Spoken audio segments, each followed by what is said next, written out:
Et bonsoir et bienvenue dans cette vidéo bilan du Pumpkin Autumn Challenge. J'aimerais bien faire de plus en plus des bilans une fois que les challenges sont terminés. Pour résumer rapidement, j'ai validé un menu entier et deux catégories d'un autre menu. Donc on va dire que c'est un bilan plutôt positif.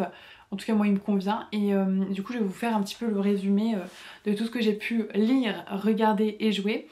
Et n'hésitez pas à en faire de même dans la partie commentaires. Alors déjà, donc dans le menu automne frissonnant, je n'ai rien validé. J'ai juste lu un livre. Oui c'est ça, j'ai lu un livre. Donc je vous reparlerai dans un point lecture ultérieurement. Mais là vu que j'ai juste lu un truc, ça ne valide pas du tout la catégorie. Et ensuite j'ai validé l'entièreté du menu automne douceur de vivre. Donc déjà dans la catégorie Take Care of Cinnamon Homes. J'ai lu Blow a Fuse de Charlie Rune qui est une romance qui en fait est le deuxième tome de Still Wrecked. Et en fait il y a 3 tomes. Still Wrecked, Blow a Fuse et Empress the Gallery.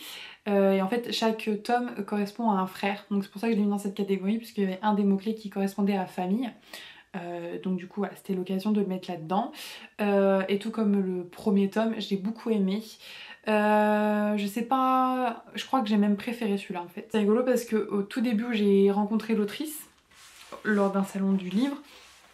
C'était Blow a Fuse qui m'avait interpellée au niveau de sa couverture et après j'avais compris qu'il y avait un premier tome entre guillemets parce qu'ils sont pas catégorisés comme ça sur Livre Addict. Ils sont comme des spin-offs alors qu'en fait ça se suit clairement. Et du coup bah pas manqué, j'ai adoré l'histoire. Les thématiques abordées sont hyper profondes et j'ai beaucoup aimé la relation qui se met en place. J'ai beaucoup aimé le fait qu'on retrouve aussi des anciens, des personnages du premier tome tout simplement parce qu'on est dans le même univers tout simplement. Donc c'était trop cool et vraiment Charlie Rune, grosse découverte de 2024. Tous les livres que j'ai lus d'elle pour le moment m'ont beaucoup plu. Donc du coup voilà, je recommande vivement. Au niveau du jeu vidéo, j'ai choisi, j'ai joué à Gris du coup qui est un jeu indépendant des studios Nomada que j'avais déjà joué à sa sortie il y a plus de 2-3 ans, même plus, attendez. C'était après le Covid, donc ouais, il y a quelques années déjà, et que j'avais adoré, c'est un de mes jeux préférés. Il fait partie de mon top 3, c'est sûr et certain. Et du coup, là, il y avait un jeu qui était du même studio qui allait sortir, qui est sorti il n'y a pas très longtemps d'ailleurs, et que je voulais faire forcément. Et je voulais me refaire Gris, même si c'est pas la suite, mais voilà, c'est la patte des studios, donc je voulais absolument le refaire. Voilà, vraiment c'est un jeu que je recommande, il est trop bien. Graphiquement c'est incroyable, c'est magnifique, c'est autour de l'aquarelle et tout, c'est trop beau. C'est trop beau, le gameplay est vraiment chouette, en tout cas moi c'est le gameplay qui me plaît. C'est un gameplay qui me plaît.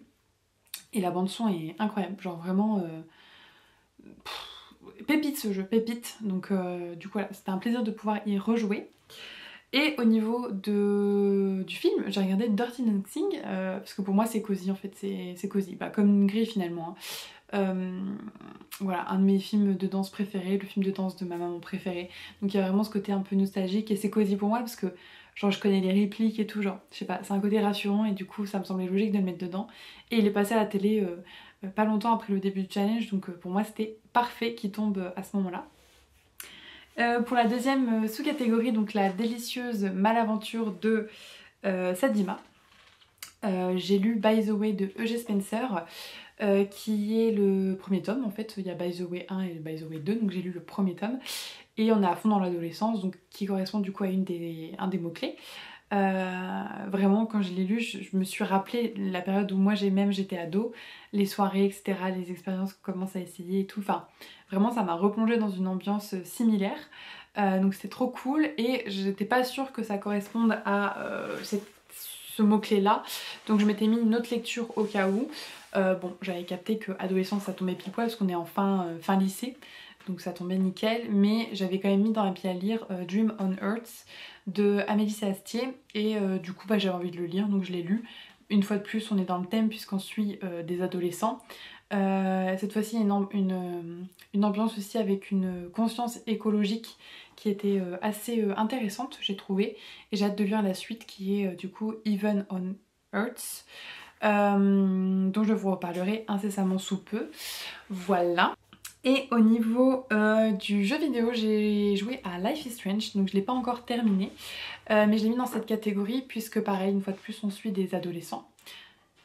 Des adolescentes même, et j'ai hâte de vous en reparler dans une vidéo un peu plus spécifique, parce que j'aimerais bien vous faire une vidéo où en gros je vous parle des derniers jeux auxquels j'ai joué qui m'ont marqué, et je pense que Life is Strange en fera nécessairement partie, donc du coup voilà, mais ça m'a permis de valider cette catégorie dans ce sens-là. Et en série, j'ai regardé Young Sheldon, une fois de plus, pour le mot-clé adolescence, puisque la dernière saison de Young Sheldon, ils sont adolescents.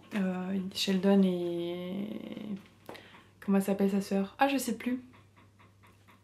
J'ai oublié son prénom. Bref, ils sont ados tous les deux. Bah, ils sont jumeaux, donc forcément.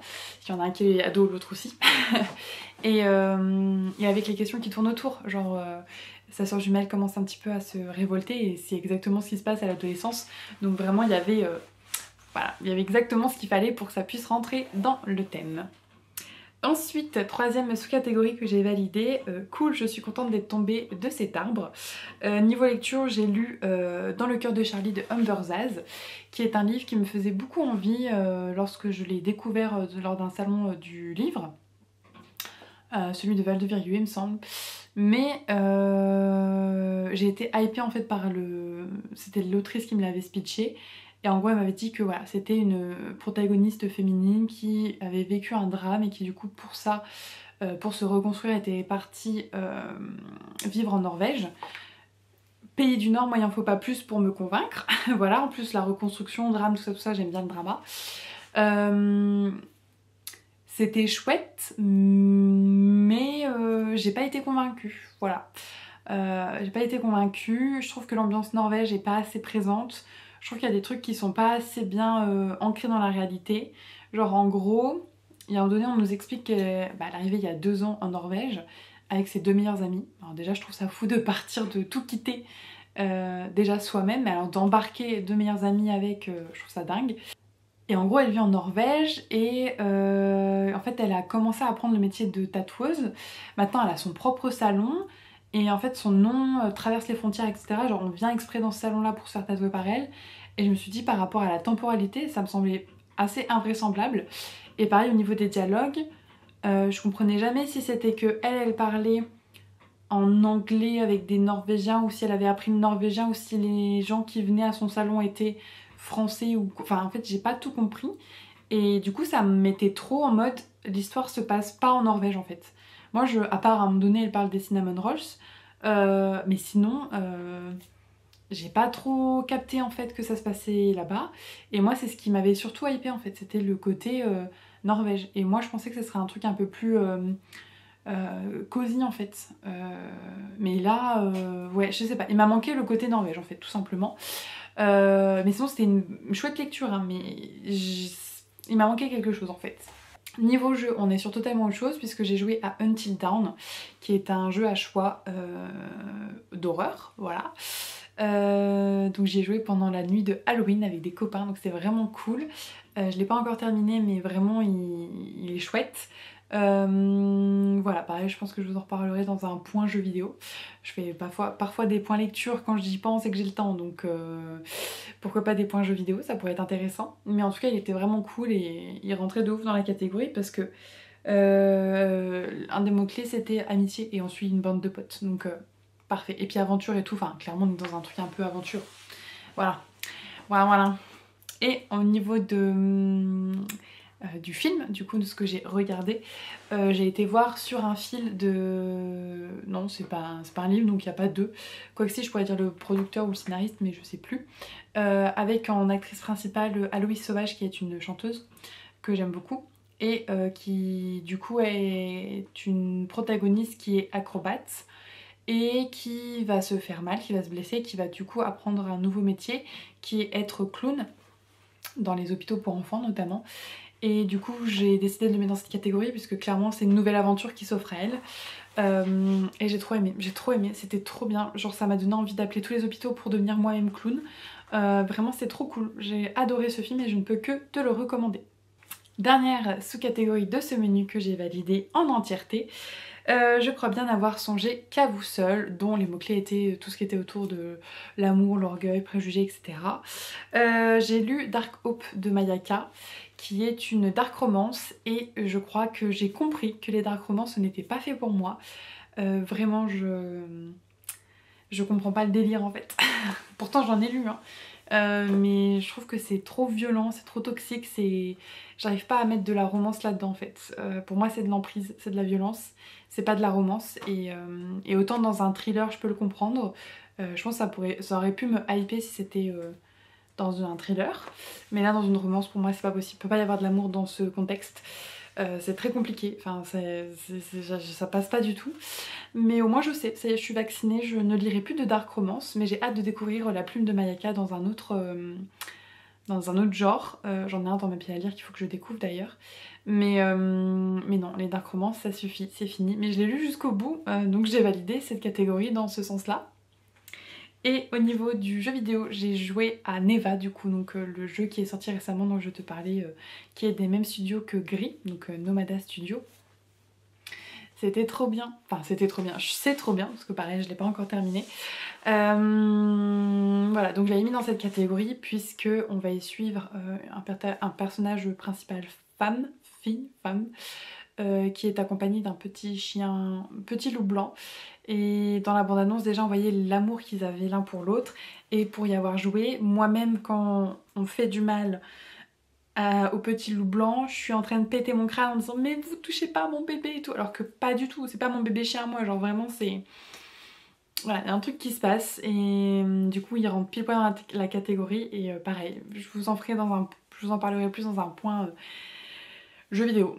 Je pense que ça peut être une bonne idée nouvellement sur ma chaîne puisque je suis dans une phase où les jeux vidéo c'est un peu... J'étais un petit peu fâchée avec la consommation de jeux vidéo parce que je l'associe à des choses pas toujours... positif, j'ai l'impression de perdre du temps et de pas être productive, etc. Mais j'essaye de me dire que quand on regarde un film ou qu'on joue à un livre, on découvre une histoire et que le jeu vidéo c'est juste une autre manière de découvrir une histoire. Donc j'essaie vraiment de travailler là-dessus. Et du coup je suis un peu dans une période où les jeux vidéo c'est encore plus que d'habitude alors que j'ai toujours été fan des jeux vidéo. Enfin depuis ma plus tendre enfance j'ai eu toutes les DS, j'ai eu toutes les PS1, PS2, PS3, enfin... Bref, mais en étant adulte, j'avais l'impression que c'était peut-être un peu plus réservé soit aux gens qui restent tout le temps chez eux et qui sont un peu trop solitaires, sauf que j'en fais partie en fait, donc je vois pas pourquoi j'avais un regard un peu négatif là-dessus, soit à des enfants ou etc. Donc j'essaye de déconstruire ça pour juste me dire, bah écoute, t'adores lire, c'est pas plus noble qu'un jeu vidéo en fait la lecture, concrètement. Donc j'essaye de déconstruire ça et du coup je me dis que ça peut être intéressant que je vous fasse des points jeux vidéo pour vous parler des petites découvertes parce qu'en plus j'essaye de jouer à des trucs un peu plus indépendants, je fais bien sûr des gros jeux etc bien connus, mais je me dis bon ça peut être intéressant, voilà, dites-moi ce que vous en pensez dans les commentaires et je vais peut-être arrêter de bouger comme ça doit être hyper chiant. Voilà, du coup pour clôturer cette sous-catégorie qui est du coup la dernière catégorie que j'ai validée je crois. Ah oui non mais après il faut que je vous en parle de deux autres. Dernière catégorie du menu automne douceur de vivre. Donc Euglise du coup en film pour la catégorie je crois bien avoir songé qu'à vous seul parce que Euglise c'est une dystopie avec une romance et que du coup un des mots-clés était l'amour dans cette catégorie. Donc ça me semblait plutôt pertinent de mettre là-dedans. Euglise qui est un film qui est tiré de livres que moi j'avais lu quand j'étais ado, que j'avais adoré. Vraiment c'était la période dystopie, etc. Hunger Games, etc. C'était trop cool, Divergente et tout. Et moi j'avais préféré Euglise et du coup je suis trop contente qu'ils aient enfin fait l'adaptation cinématographique. Et c'était vraiment chouette, donc je ne peux que te le recommander. Voilà. Et enfin, donc dans le menu automne crépusculaire, j'ai validé deux sous-catégories. Donc la première, le règne des Fallen. Donc j'ai lu les arcanes de tarot de Charlie Rune. Non, pas de Charlie Rune, non, de Shirley Faro. Attention, ne pas se tromper. Le speech de base me hypait de ouf. Voilà, me hypait de ouf. Une espèce de Hunger Games avec des cartes du tarot, enfin les arcanes de tarot, etc. Ça avait l'air d'être trop cool. Mais j'ai trouvé que... je sais pas comment dire, que c'était un peu trop rapide. Et à un moment donné, il y a une romance, je me suis dit, mais quoi? Genre, ça aurait pu être tellement bien abordé et j'ai trouvé que ça. Je suis passée à côté en fait. Je suis passée à côté. Je l'ai terminé parce que, quand même, je voulais voir où ça allait nous mener pour ce premier tome. Mais en le finissant, je me suis dit que je ne lirais pas la suite. Mais écoutez, c'était une chouette lecture quand même, hein. Je n'ai pas passé non plus un mauvais moment, sinon j'aurais pas terminé. Mais j'ai été déçue, voilà, j'ai été déçue, je sais pas, j'ai trouvé que c'était peut-être... Ouais, il m'a manqué un truc, quoi. Mais bon, c'est comme ça, hein, des fois on passe à côté.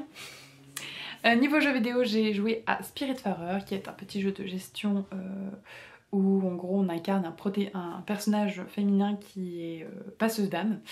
Et c'est trop cool. J'avais déjà commencé avant le challenge, j'ai toujours pas terminé. Mais voilà, c'est vraiment chouette et les graphismes sont vraiment cool. Moi j'aime beaucoup, ça fait un peu dessin animé. Et j'aime beaucoup, beaucoup, beaucoup, beaucoup. Et en série, j'ai regardé Hannibal. Donc la série, hein, pas le film. J'ai jamais regardé les... Enfin, j'ai jamais ni lu ni regardé les vrais Hannibal, entre guillemets les vrais. Mais la série, je l'avais regardée au début à sa sortie, donc en 2013. Et c'est une de mes séries préférées, vraiment, j'adore. C'est trop bien fait, c'est un thriller trop bien fait. Et j'adore, donc voilà, je recommande vivement. Deuxième et dernière sous-catégorie que j'ai validée pour ce challenge. Donc voyageuse contemplant une mer d'étoiles. J'ai lu Par le feu de Will Hill. Pour quelle raison déjà?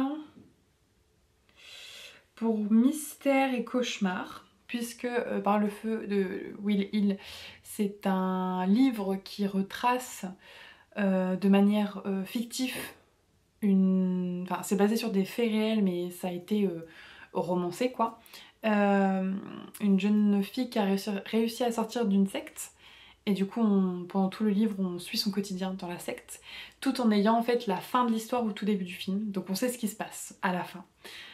Et j'adore ce genre de méthode en fait. Vraiment, je suis là, waouh, ok, là on sait qu'il va se passer ça. Comment on fait pour arriver à ce moment-là en fait? Et des fois, on part de waouh, tellement loin. Et j'ai adoré, et vraiment pour le coup, on peut dire que c'était un cauchemar parce que tout ce qui est secte, c'est quand même pas forcément très cool. Mais je crois que c'était très bien abordé et ouais, c'était très bien écrit. Enfin, ça n'a pas été un coup de cœur, mais ça a été une excellente lecture et je ne peux que te le recommander. Voilà, tout simplement. Niveau jeux vidéo, là c'était facile parce que dans les mots-clés il y a cauchemar. Et The Little Nightmare, donc sachant que Nightmare ça veut dire cauchemar, voilà. Donc le 2, puisque j'avais joué au premier il y a 1 ou 2 ans, je crois, 2 ans plus, 2-3 ans même. Et du coup là j'ai joué au deuxième et c'était vraiment trop cool, j'ai beaucoup aimé. Je pense que j'ai quand même préféré le premier parce que j'étais en mode surprise de ce qui se passait, quoi. Mais l'ambiance en fait c'est trop cool, vraiment une ambiance hyper creepy, hyper angoissante, hyper... Genre, à un moment donné, je jouais et il y a mon amoureuse qui arrivait, elle me dit mais tu joues à des jeux bizarres toi? Parce qu'effectivement il y a des monstres, c'était trop bizarre quoi, genre effectivement. Et ça relève du cauchemar, vraiment c'est des monstres un peu déformés et tout, genre c'était trop bien, j'ai adoré. Et je crois qu'ils vont en faire un 3 si ce n'est pas déjà fait, ou en tout cas un truc qui est dans la même vibe en tout cas, donc j'ai hâte d'y jouer également. Et en film, j'ai regardé Pourquoi je vis, qui retrace du coup le parcours de Grégory Le Marchal. Et donc j'ai choisi ce livre parce qu'il rentrait pile poil dans la catégorie émotion. Et que effectivement c'était beaucoup d'émotions et c'était un peu... c'est un peu rigolo parce que je l'ai regardé là il y a peut-être au tout début du challenge en vrai.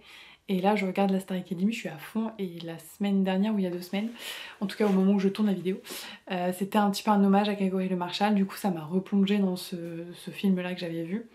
Et de ouf que l'émotion est hyper présente encore aujourd'hui après des années après son décès. Du coup voilà, je n'ai terminé pour ce bilan de challenge. Je crois bien que c'est la première fois que je fais un bilan de challenge.